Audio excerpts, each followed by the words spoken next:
Most people believe that microservices are always better than monoliths. You'll hear statements like monoliths are outdated or microservices are the only scalable architecture. But in real world projects, this thinking often causes more problems than it solves. I've seen teams struggle, over engineer, and even fail simply because they chose microservices too early. In this video, I'll compare monolith and microservices using a real project journey. And by the end, you'll clearly understand which architecture to choose, when to choose it, and why. Let's start with monolithic architecture. In a monolith, the entire application lives as one unit. The user interface, business logic, and database access are all part of the same application.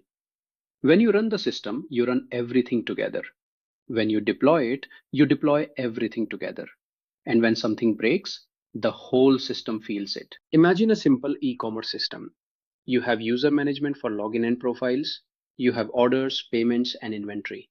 In a monolith, all of these features live inside a single code base.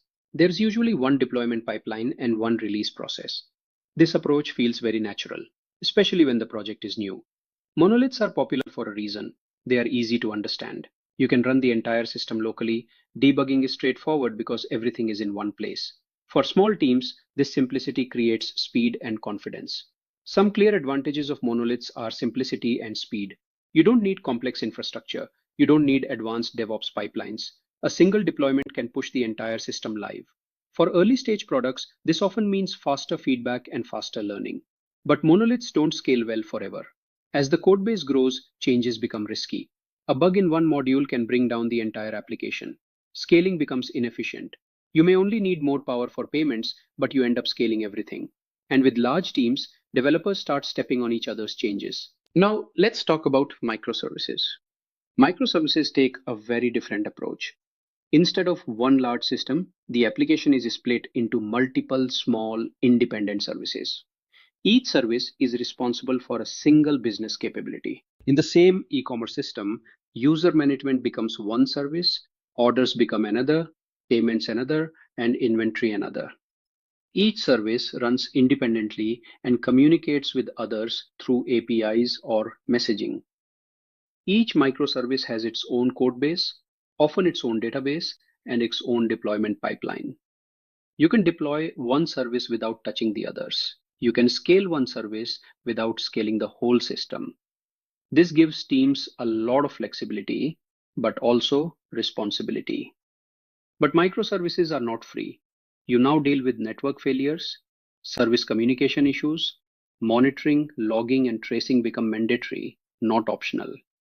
Without strong DevOps maturity, microservices can slow teams down instead of helping them. Let's walk through a real project journey. Phase 1 is the startup stage. The team is small, traffic is low, and speed matters more than perfection. At this stage, Monolith wins clearly. It's faster to build, cheaper to maintain, and avoids unnecessary complexity. Microservices here would only add overhead without real benefits. Now the product starts growing. Traffic increases, new features are added frequently, payments become business critical. Downtime now has a real cost. This is where microservices start making sense. You may extract the payment module first, scale it independently, deploy it without touching the rest of the system. The architecture evolves, not explodes. At enterprise scale, the system is large and global. Multiple teams work independently. Traffic comes from different regions. High availability is non-negotiable. Here, microservices clearly win. Failures are isolated, scaling is efficient, and the system is more resilient by design. This is what microservices were built for. Here's the truth many people don't say. Microservices are not a replacement for monoliths, and monoliths are not bad architecture. Each has its place. Start with a monolith, learn from real usage, move to microservices only when the problem demands it. Good architecture is about trade-offs, not trends. If this video helped you understand monolith versus microservices clearly, like the video,